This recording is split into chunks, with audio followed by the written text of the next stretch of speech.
Hi అండి, అందరికీ నమస్తే. ఈరోజు ఇంకో టాపిక్తో మీ ముందుకు వచ్చేసాను. ఈరోజు స్కిన్ కేర్ గురించి చెప్పబోతున్నానండి. చాలామంది సన్ ప్రొడక్షన్ పట్టించుకునే విధానం తెలియదు. చాలామంది ఇంత లేయర్ పట్టించుకోండి, కొంచెం ఎక్కువ పట్టించుకోండి, థిక్ లేయర్ పట్టించుకోండి అంటుంటారు.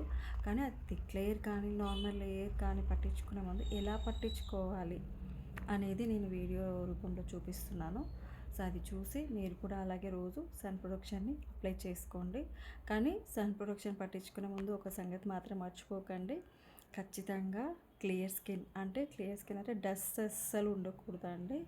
సో డస్ట్ మీద మీరు క్రీమ్స్ ఏవి పట్టించుకున్న రిజల్ట్ ఉండదు. ఇంకొక అపోహ చాలామందికి ఉంటుంది, మేము సన్ ప్రొడక్షన్ పట్టించుకోవడం వల్ల నల్లగా కనపడుతున్నాము, చెమట వస్తుంది, తర్వాత జిడ్డుగా ఉంటుంది అని అంటుంటారు. యాక్చువల్గా క్రీమ్స్ వల్ల కంటే మన స్కిన్ టోన్ కొంతమందికి ఆయిలీ స్కిన్ గాను కాంబినేషన్ స్కిన్ గాను ఉంటుంది. సో అలా క్రీమ్స్ పట్టించుకున్నప్పుడు మీకు ఆ జిడ్డు ఫామ్ అనేది ఎక్కువగా కనిపించినట్టు ఫీలింగ్ ఉంటుందండి. మీరు ఒక టిష్యూతో స్కిన్ పైన జస్ట్ అట్లా ట్యాప్ చేసేసి తీసేస్తే కనుక మీ స్కిన్ ఫ్రెష్గా కనపడుతుంది. మీరు ఏవైనా పౌడర్స్ కానీ మేకప్స్ కానీ వేసుకోవాలంటే కూడా ఒక 10-15 మినిట్స్ గ్యాప్ ఇచ్చి వేసుకోవాలి. అందట్టు మీరు బయటికి పోయే ముందు సన్ ప్రొడక్షన్ పట్టించుకుంటున్నారు కదా, మళ్ళీ ఫేస్ వాష్ చేసుకొని, సో అలా బయటికి పోయే ముందు ఒక 15 మినిట్స్ ముందే అప్లై చేసుకొని బయటికి వెళ్ళాలండి. సో స్కార్ఫ్ మెయింటైన్ చేస్తే కూడా ఇంకా బెటర్ అనుకోండి.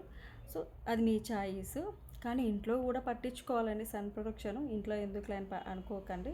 సన్ ప్రొడక్షన్ కంపల్సరీ పట్టించాలి, మార్నింగ్ అండ్ ఈవినింగ్ కంపల్సరీగా. సో సన్ ప్రొడక్షన్ పట్టించుకునే విధానం కూడా మేము వీడియోలో చూపిస్తున్నాము, అలాగే మీరు పాటించండి. Okay, thank you.